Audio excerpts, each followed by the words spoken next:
Os anciãos dizem que há tempestades que chegam para destruir, outras para purificar, e algumas raríssimas que vêm para anunciar a presença de algo maior. Naquela noite distante, muito antes dos poetas darem nome aos deuses, o céu inteiro pareceu se rasgar. Foi o primeiro registro do que mais tarde chamariam de a Visita Dourada. A história começa em Driós, uma vila pequena apoiada nas encostas pedregosas do Monte Chalicon. Ali, pastores viviam do que conseguiam arrancar da terra e do que suas mãos calejadas suportavam. As noites eram silenciosas, cortadas apenas pelo vento seco e pela madeira estalando nas fogueiras.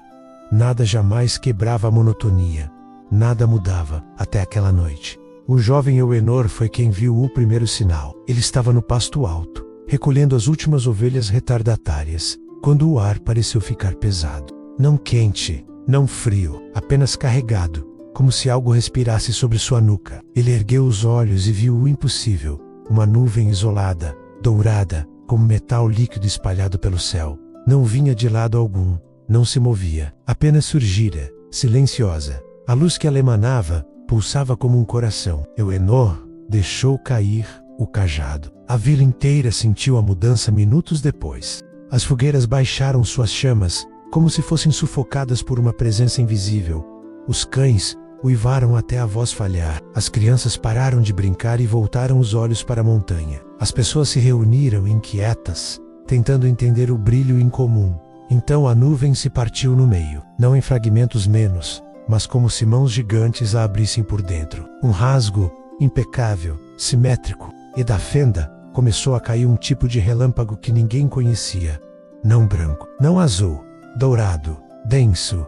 O relâmpago não cortava o céu, ele escorria, espesso como fogo derretido. O barulho não era de trovão, era um som grave, como pedras antigas arrastadas por correntes. Os habitantes de Driós saíram de casa correndo, muitos ajoelhando no chão por puro instinto. Outros gritavam para se esconderem, mas ninguém conseguia mover as pernas. Era como se cada alma estivesse amarrada ao espetáculo aterrador no céu. Euenor, ainda no alto, viu quando o fenômeno desceu até tocar o topo do Monte Chalicon. Uma explosão de luz varreu tudo. Ele caiu de joelhos, cobrindo os olhos, sentindo o calor passar por cima de sua pele como uma onda viva. Quando a luz cessou, uma figura se formou na brecha entre as nuvens. Primeiro, apenas um vulto, depois contornos maiores que os de um homem comum. Então, o brilho. A figura caminhava lentamente, como alguém que atravessa um corredor de cortinas douradas. As nuvens se afastavam a cada passo.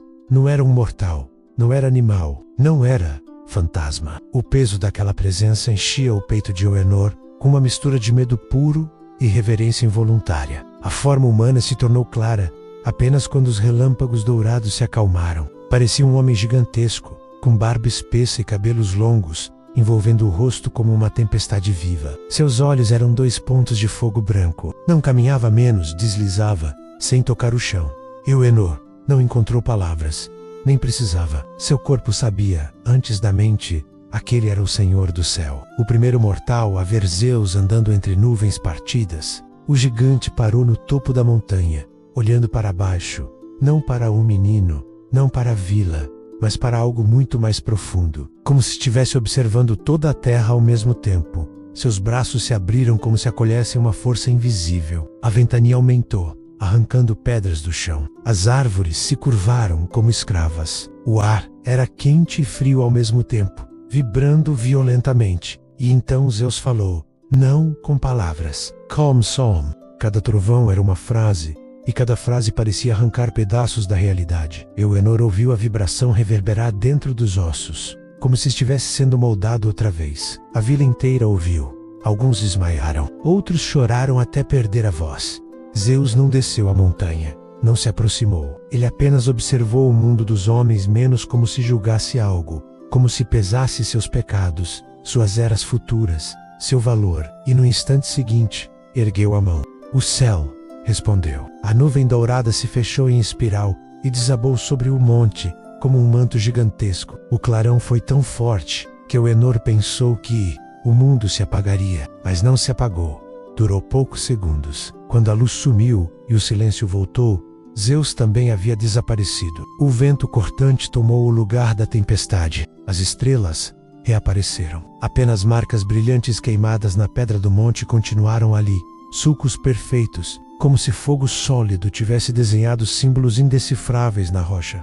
Símbolos que ainda hoje ninguém consegue explicar. Euenor desceu cambaleando, sem sentir as pernas. A vila correu ao seu encontro, ansiosa por ouvir o que ele tinha visto, mas ele não conseguia falar. Ficou horas em silêncio, olhando para o topo do monte, como se ainda esperasse que o céu se abrisse novamente. Quando enfim conseguiu descrever a figura que caminhava entre as nuvens, os mais velhos não duvidaram. Eles sabiam, da maneira que só os povos antigos sabiam, que algo extraordinário havia acontecido, menos algo que mudaria a forma como enxergavam o divino. Naquela noite, ergueram fogueiras e deixaram oferendas nas entradas das casas: pão, vinho, grãos, instrumentos, pequenas figuras de madeira, não como superstição, mas como respeito a quem acabara de piscar na direção deles. O mito nasceu ali, o culto a Zeus também. Nos dias seguintes, estudiosos viajariam até Driós para ver o monte com os próprios olhos,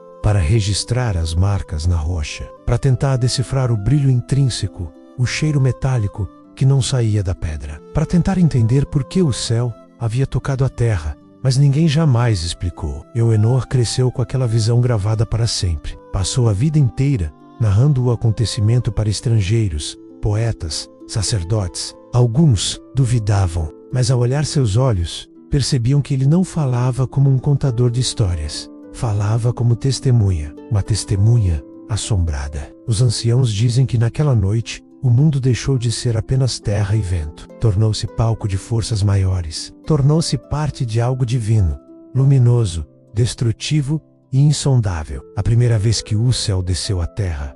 A primeira vez que Zeus andou diante de mortais. A primeira vez que os gregos entenderam que o divino não morava apenas em histórias menos, mas também em montanhas que queimam. Euenor, Javé, costumava repetir para os curiosos: quando o céu abre os olhos, tudo o que somos é poeira. Se você acha que esse mito merece ser contado para mais pessoas, deixe seu apoio. Sua interação ajuda a manter essas lendas vivas e permite que mais histórias antigas despertem de novo. E se quiser continuar explorando os mistérios obscuros da mitologia, posso criar a próxima história agora mesmo. Posso te pedir?